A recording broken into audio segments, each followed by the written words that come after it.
Hi, everybody. This is Gary Dean with Sentiment Timing, and this is our free video report for Monday, May 22nd, 2017. So I'm going to try to actually get a video out each day this week, heading into Thursday. Then I believe I'm probably going to be taking Friday off, but I'm going to try to give you guys some information so you can see what's going on and get an idea as far as how we look at things. Basically, just to give you a rundown, we have a lot of new people that have joined us. So the way that we evaluate the markets is using time, sentiment, and technicals. The time is when the trend will reverse, and we use Woody's technical timing indicators to predict when the markets are going to reverse, and a lot of times they're weeks in advance, which I will show you. Sentiment is the why, and you're always going to get an extreme sentiment reading at tops and bottoms. So you're going to get extreme sentiment readings when the markets are heading down, they're going to be bearish, and when they're heading up, you're going to get extreme bullish readings. And from there, we just use the technicals to try to figure out where price is going to reverse. Now, the time and the let's say the when and the where. It's really, really important because I've said this a number of times is, how can you possibly figure out where the markets are going to reverse if you don't know when they're going to reverse? And that's really our main thing that we do is we try to control everybody's emotions and expectations, because you'll know going into the week what to expect, and everything's not going to run 100% accurate, but for the most part, as most of you have seen throughout these videos that I put out, they're right more than they're wrong. And if you position your portfolios accordingly, you're able to make some quick profits, step out, and then wait to take the next setup, the trade setup. So I'm going to give you a quick walkthrough because, like I said, we have a lot of new people. So November 17th, Woody had said that there is going to be a big rally, and we could head into the 2300 2350 range, and we're going to get a good decline in 2017. So from November, when everybody was looking for a crash because Trump had won the elections, Woody was calling for this rally to start way before the actual the elections came through, and he had put these out. And like I said, a lot of the newsletters out there weren't looking for anything. So the when part was in 2017, and we were only in November of 2016. So here is the when part. When to look for some type of low is after the elections, and here's the when to start looking for a short position or for the markets to actually have a decline. So you knew this entire time not to be fighting this trend to the upside, because we weren't set to reverse until then, and it ended up reversing with a 99% bullish reading, and from there we saw the largest decline. Now, what you see here in the green, or in the green and the black, there are the numbers, is me just using the technical aspects of things to try to determine where price may move. So I use Elliott Wave, and I really just use it for, I don't do the very minute things. I just look at the overall pattern of things and try to give you a visual. So really my pattern was 1 2, and then this up here was making a 3. We're going to make a 4 and then a 5, and when that, after everything completes, we're going to get a significant push to the downside. Now, this may have already happened. We have to wait and see, and I'll go over everything a little bit later. So this is the 99% bullish reading. This is on the first.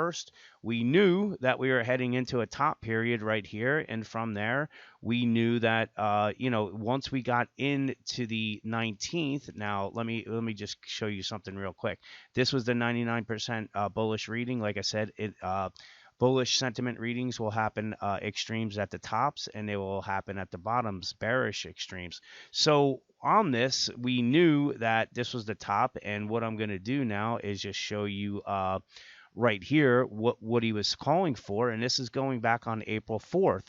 So we knew that the downside was going into the 419. So April 19th, so April 4th, you should have known that heading into the 19th that was going to be looking for some type of low.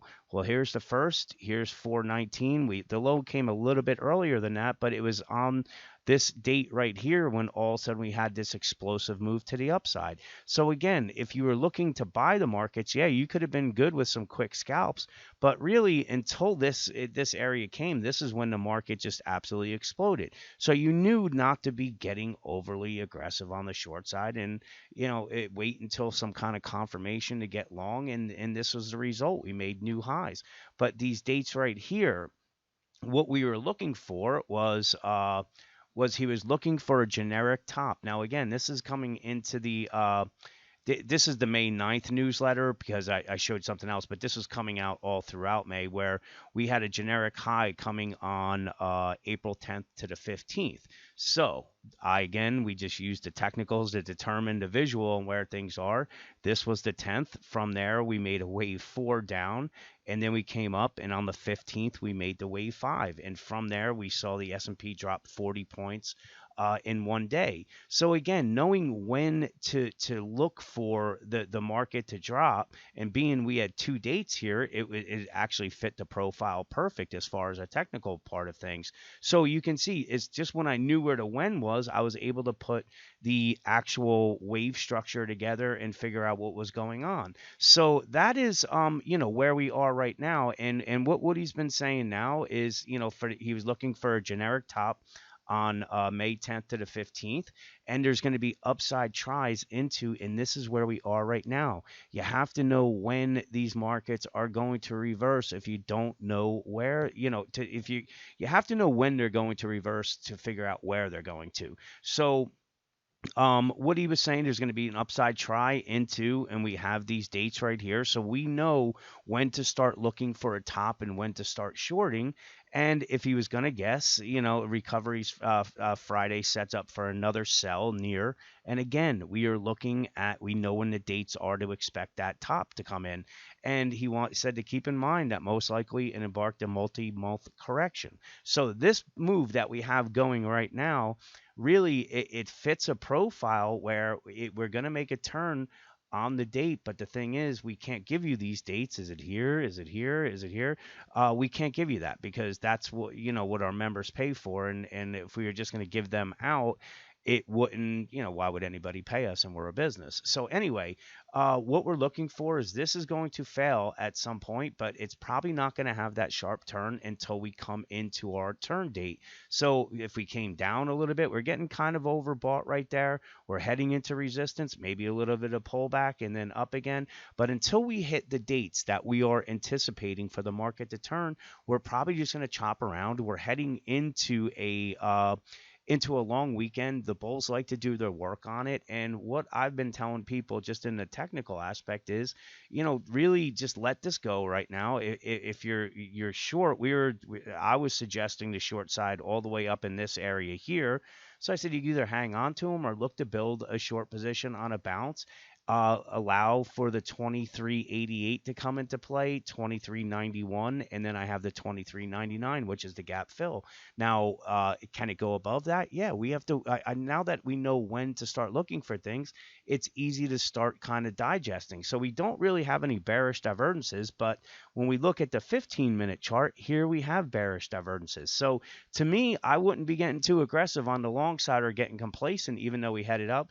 And if they head higher, again, we're going to be heading into a multi-month correction. So you want to use this strength to short the market and short the strengths, and you look at the pivots. But again, if you don't know when to start looking for these reversals, it's really hard to start predicting where they're going to reverse. Now, we have the idea, we have our time period where we have bearish divergences on the 15-minute chart. We're running into some resistance. If they pop above it, then they're probably coming up and closing the gap, because that's something that the bears like to do, is make things very, very neat before a big drop happens, and that's not leaving any gaps above. So going up and closing the gap isn't really surprising me, and it's something that I mentioned, last week after we had that big drop is, listen, most likely the bulls are going to make a run here because they don't like to leave any gaps open before any drops. So right now, we're in some resistance areas. We know the timing part as far as when to expect the top to hit. We have some bearish divergences on the 15-minute chart. I wouldn't be surprised to see some backing and filling. Most likely maybe a move down to the 23.85. I wouldn't even be surprised to see it coming down and possibly closing this gap somewhere in the 23.82 or the 23.81. And then having a pop, and again, us just chopping around until we get into our next turn date. So with that, be a little bit careful. I will have a video out tomorrow, and have a great night.